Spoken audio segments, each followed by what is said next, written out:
பாகம் 2. காங்கிரசின் கருப்பு பக்கங்கள். INS திரிசூலும் அந்தரங்க ஒப்பந்தமும். நாங்கள் இருவரும் எங்கள் திருமண வாழ்க்கையை மற்றவர்களின் படுக்கைகளில் கழித்தோம். இந்த வார்த்தைகள் ஒரு சாதாரண மனிதனுடையது அல்ல, இந்தியாவின் கடைசி வைஸ்ராய் லார்ட் மவுண்ட்பேட்டனுடையது. இன்று காங்கிரசின் கருப்பு பக்கங்கள் 2வது பாகத்தில் நாட்டின் ராணுவத்தையும் வளங்களையும் அடகு வைக்கும் அளவுக்கு சென்ற ஒரு மோகத்தை பற்றி பார்க்கப் போகிறோம்.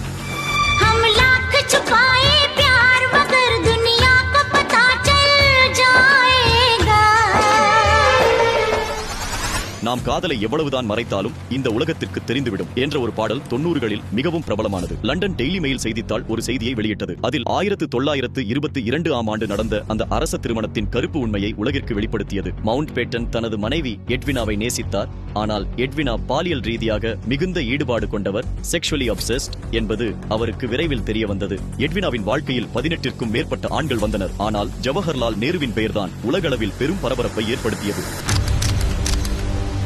அவமானத்திலிருந்து தப்பிக்க மவுண்ட்பேட்டன் ஒரு வரம்பற்ற திருமண உறவு ஒப்பந்தம் செய்து கொண்டார். அதாவது உலகிற்கு முன்னால் கணவன் மனைவியாக வாழ்வது, ஆனால் மூடிய கதவுகளுக்கு பின்னால் தங்களுக்கு பிடித்தவர்களுடன் சுதந்திரமாக இருப்பது.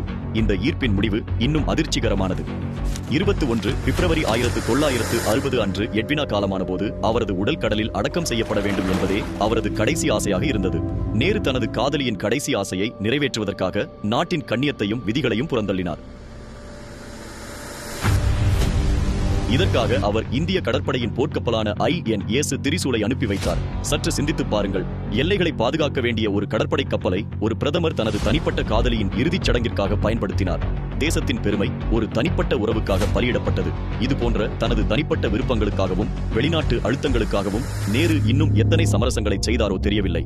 அதன் விளைவுகளை தேசம் இன்றும் அனுபவித்துக் கொண்டிருக்கிறது.